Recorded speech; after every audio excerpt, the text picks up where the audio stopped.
When I think of my grandmother, I envisioned the woman I've always admired. I admired her for her accomplishments and achievements, but mostly I was captured by her love. She was always filled with warmth, kindness, and unconditional love for her community, family, children, and grandchildren.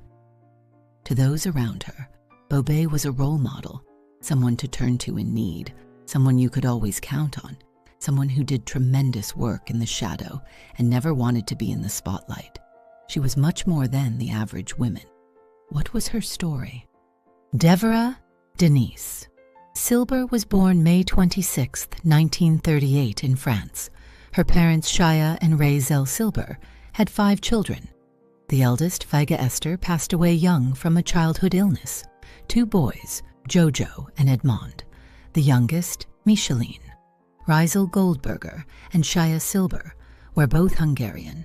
Raizel grew up in Jarmy, Hungary, and Shaya in Nirmada, Hungary, approximately 19 kilometers away from each other. Shaya was born September 23, 1900. Raizel May 14, 1904. Oddly enough, Raizel and Shaya were first cousins. They had never met before. The following audio you will hear was a conversation I recorded with my grandmother, October of 2019. En 1918, ils ont pris papa au service militaire. Il y avait la guerre 14-18. Ils ont pris mon père au service militaire. En France? Non, en Hongrie. Et après la guerre, il est venu en France. Après la guerre, il est venu tout seul en France. Il a cherché du travail, il a trouvé du travail. Travaille en quoi? Il travaillait dans un garage. Il réparait les voitures, les bateaux. Il allait sur... À l'époque, il y avait beaucoup de bateaux qui... Mécanique. Mécanique. Il y avait avant le transport, il n'y avait pas tellement de trains. Oui. Tous les transports de grosses marchandises se faisaient sur les bateaux dans la Seine, sur la Seine. Oui. D'une rivière à l'autre, d'un fleuve à l'autre, tu vois, il y a toujours des raccords. Il travaillait pour réparer et les bateaux, et les voitures, et les camions, les choses comme ça. Il travaillait dans un grand garage. Oui. Et quand il avait déjà une parnassa, il est retourné en Hongrie pour chercher à se marier. Mais à l'époque, il n'y avait pas beaucoup de gens froumes à Paris. Okay. Et en rentrant en Hongrie, il a dit, bon, puisque je suis en route, je vais passer... Mes parents, ils étaient cousins. Oui. Il dit, je vais passer là où ma mère, elle habite, pour dire bonjour à mon oncle et à ma tante. Et il a fait connaissance de ma mère. Et ils se sont fiancés. Papa, il est revenu en France.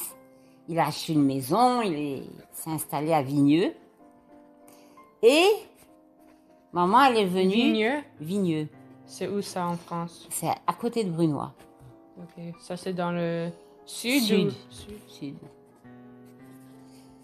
Ok. Et qu'est-ce que j'étais en train de te dire? Il est venu en France tout seul? Il est venu en France tout seul, il s'est installé, il a trouvé une maison, une petite maison. Et maman, elle est venue, ça c'était en Ticherie, maman elle est venue pour le jour mes grands-parents ils ont étudié que, maman elle arrive le jour à Paris, tout de suite elle se marie. Le jour même qu'elle arrive. Et ça c'était l'Agba-Omer. Ça c'est quelques mois après? Oui. Attends, c'était en quelle année? Il faut demander à Edmond ou Jojo. Edmond et Jojo, ils doivent savoir. Ok. Et elle est arrivée Lac-Bois-Mer directement du train. Mon père, il est allé au Pletz. Je crois que c'était au 17 ou au 25, je ne sais plus lequel. Une des choules de la rue des Rosiers. Il a rassemblé un minyan. Ils ont fait la roupa. On a eu beaucoup de chance. Micheline, elle est née en octobre 1940. Avant, on a couché à la maison. Mais quand la guerre elle a commencé, tous les médecins, tous les infirmières, ils ont été pris d'office à l'armée. Mhm. Elle était obligée, les médecins privés, pas des hôpitaux, les médecins privés. Alors, ma sœur, elle est née en octobre 1940. Et on habitait déjà à Choisy-le-Roi. Maman a été obligée d'aller à l'hôpital à Paris. Elle est partie à l'hôpital à Paris pour accoucher. Elle est partie à l'hôpital à Paris. Et elle a eu un accouchement très difficile avec des complications et des... Nous, on est nés très facilement, mais Micheline, c'était pas facile du tout. Et là-bas, à l'hôpital, il y avait une infirmière qui s'appelait Madame Fournier. Et elle habitait aussi à Choisy-le-Roi. Fournier. F-O-U-R-N-I-E-R. Fournier. I want to take a moment to pause the conversation here. Without the help of Gabrielle Fournier, our family as we know it today might not be here. She took the tremendous responsibility of saving our family from Nazi regime at the risk of her and her family's life. I found it interesting how my grandmother chose to spell out the name. When interviewing her brother Edmund, he did the same thing. Without asking, they both instinctively spelled out the name. To me, this signifies the importance it holds to them, subconsciously ensuring the name is not forgotten, as it was vital to our existence. C'était deux, le mari et elle, ses enfants, ils sont rentrés dans la résistance, ils sont morts dans la résistance. Et quand elle a su que nous, on était des Yehudim, elle avait une maison dans la campagne, loin, pas tellement loin de Bruno, mais après Brunois, tu vois. Et là-bas, c'était entouré de champs et de fermes. Il y avait pas, c'était pas une grande ville. Oui. Elle a dit tout de suite, Madame Silbert, vous n'avez pas le droit de rester à Choisy-le-Roi avec les enfants. Vous partez là-bas. On n'a jamais eu faim. Parce que il y avait un jardin et maman, elle cultivait des légumes, toutes sortes, des pommes de terre, des haricots, des petits pois, toutes sortes de légumes. Il y avait un petit jardin, il était toujours plein de légumes. Il y avait des arbres fruitiers aussi. Il y avait des pommes, je me rappelle, il y avait des cerises, des poires. Et mes frères, c'était entouré des champs, à la campagne. Après, quand on coupait le blé, il y a toujours des graines qui restent. Quand on fait la coupe du blé, il y a des grains qui tombent par terre, des graines de blé. Oui. T'as vu déjà comment c'est le blé? Oui. Ils allaient dans les champs, ils ramassaient tout ce qui était tombé du blé. Ils ramassaient, elle avait pas mal. On n'a jamais, maman, elle avait on appelle ça un moulin qui écrasait. Et elle avait un tamis pour séparer la farine de la peau du grain de blé. Et jamais on jetait rien. Avec tout, on faisait quelque chose. I interviewed Edmund Silber, my grandmother's older brother, around the same time in 2019. The following are his recounts of the war. I can see the small little one-room house, Studio. One room, it was very basic, it's not to stay for all year long. It's to say, like, go to the country. It's and a huge piece of land in the front. So there, my mother was, she planted all kind of vegetables, salad, carrots, garlics. There we went to school.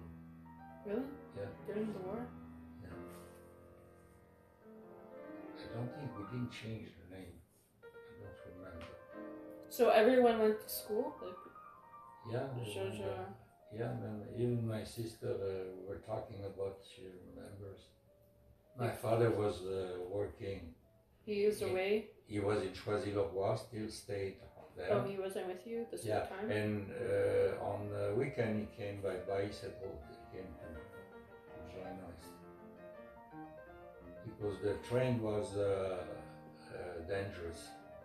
If you took the train, you could get caught in the train. Many times they just showed up on the train station, paper. Edmund was 9 years old at the start of their hiding. I asked him what the scariest part of war was, and how did it feel to be a child growing up in a war? Being afraid of going out, that you'd be cut.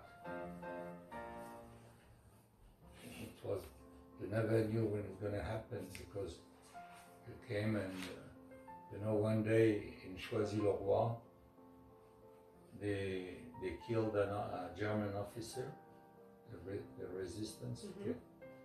So what they did, the Germans, they picked like 20 people in the street. Anybody, just they picked a line on a wall and they killed them. And that street, they named the street after these guys. They call the street today, if you go, Rue des Fusillés. Fusillés means shot. Rue des Fusillés. It was right on, we were Rue Mirabeau, next corner was Rue des Fusillés, next street from our house. That was till the end of the war, 1945. I remember when the Americans or the French troops came to liberate. I remember all the trucks and tanks, and when they called us to go on the main highway to greet them, because they knew they were coming at 2 o'clock. They're going to be crossing our city. Please go there. And they were going all around the city with the huge microphone telling people to get on the road. So we went there, and when the trucks came, they were giving us chiclets, small box of chiclets, small lifesavers.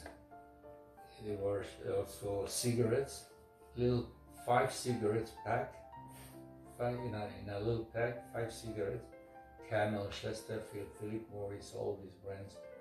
They were sending like this. I came home with this, I remember.